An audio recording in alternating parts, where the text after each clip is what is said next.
ಬೆಂಗಳೂರಿಂದ ಮೈಸೂರಿಗೆ ಟ್ರೈನಲ್ಲಿ ಹೋಗ್ತಾ ಇದ್ದೀವಿ ಅಂತಂದರೆ ಮದ್ದೂರು ವಡ ತಿಂದೇ ಇದ್ರೆ ಜರ್ನಿನೇ ಏನೋ ಇನ್ಕಂಪ್ಲೀಟ್ ಅನಿಸುತ್ತೆ ಅಲ್ವಾ.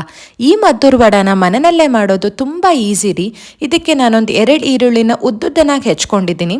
ಅದಕ್ಕೆ ಒಂದು ಸ್ವಲ್ಪ ಕೊತ್ತಂಬರಿ, ಹಸಿಮೆಣಸಿನ್ಕಾಯಿ, ಕರಿಬೇವು, ರುಚಿಗೆ ತಕ್ಕಷ್ಟು ಉಪ್ಪು ಹಾಕ್ಕೊಂಡು ಕಲಿಸ್ಕೊಂಡ್ರೆ ಈರುಳ್ಳಿ ಎಲ್ಲ ನೀರು ಬಿಟ್ಕೊಳ್ಳುತ್ತೆ. ಅದಾದಮೇಲೆ 1 ಕಪ್ಪಷ್ಟು ಸೂಜಿ ರವೆ ಹಾಕ್ಕೊಂಡಿದ್ದೀನಿ. ಅದಕ್ಕೆ ಒಂದು ಸ್ವಲ್ಪ ಎಳ್ಳು, 1 ಕಪ್ಪಷ್ಟು ಅಕ್ಕಿ ಹಿಟ್ಟು, ಒಂದು ಅರ್ಧ ಕಪ್ಪಷ್ಟು ಮೈದಾ ಹಿಟ್ಟು ಹಾಕೋತಾ ಇದ್ದೀನಿ. ಜೊತೆಗೆ 1-2 ಚಮಚ ತುಪ್ಪ, ಒಂದು ಸ್ವಲ್ಪ ಜೀರಿಗೆ, ಇದೆಲ್ಲನೂ ಹಾಕ್ಕೊಂಡು ನೀವು ನೀಟಾಗಿ ಮಿಕ್ಸ್ ಮಾಡ್ಕೊಳ್ಳಿ. ಈರುಳ್ಳಿಯಲ್ಲೇ ನೀರಿನ ಅಂಶ ಇರೋದ್ರಿಂದ ಇದಕ್ಕೆ ಜಾಸ್ತಿ ನೀರು ಕೂಡ ಬೇಕಾಗಲ್ಲ.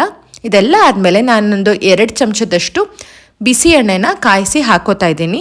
ಎಣ್ಣೆ ಎಷ್ಟರ ಮಟ್ಟಿಗೆ ಹಾಕೋಬೇಕು ಅಂತಂದರೆ ಈ ಹಿಟ್ಟು ಈ ಥರ ಅದಂದಾಗ ಅದು ಶೇಪ್ ಇಟ್ಕೋಬೇಕು. ಅಷ್ಟರ ಮಟ್ಟಿಗೆ ಎಣ್ಣೆ ಹಾಕ್ಕೊಂಡು ಒಂದು ಸ್ವಲ್ಪ ನೀರು ಚಿಂಬಿಸ್ಕೊಂಡು ಈ ಹಿಟ್ಟನ್ನು ರೆಡಿ ಮಾಡ್ಕೊಳ್ಳಿ.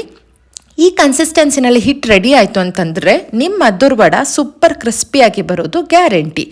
ನಾನು ಇದನ್ನು ತಟ್ಟೋದಕ್ಕೆ ಅಂತ ಹೋಳಿಗೆ ಶೀಟ್ಗೆ ಒಂದು ಸ್ವಲ್ಪ ಎಣ್ಣೆ ಹಾಕ್ಕೊಂಡ್ಬಿಟ್ಟು ಬಾಲ್ ಶೇಪಲ್ಲಿ ಮಾಡಿಕೊಂಡು ನೀಟಾಗಿ ತಟ್ಕೋತಾ ಇದ್ದೀನಿ. ನೀವು ನಾರ್ಮಲ್ ಕೈಯಲ್ಲಿ ಕೂಡ ತಟ್ಕೋಬಹುದು. ಇದನ್ನು ಒಂದು ಸ್ವಲ್ಪ ಲೋ ಫ್ಲೇಮಲ್ಲಿ 2 ಕಡೆ ಡೀಪ್ ಫ್ರೈ ಮಾಡ್ಕೊಂಡ್ಬಿಟ್ರೆ ಗೋಲ್ಡನ್ ಬ್ರೌನ್ ಆಗಿ ಕ್ರಿಸ್ಪಿಯಾಗಿ ನೋಡಿ ಎಷ್ಟು ಸೂಪರಾಗಿ ನಮ್ಮ ಮದ್ದೂರು ವಡ ತಯಾರಾಗಿದೆ. ಕೊಬ್ಬರಿ ಚಟ್ನಿ ಜೊತೆ ತಿಂದ್ಬಿಟ್ರು ಅಂತೂ ಅದ್ಭುತವಾಗಿರುತ್ತೆ. ಟ್ರೈ ಮಾಡಿ ನೋಡಿ.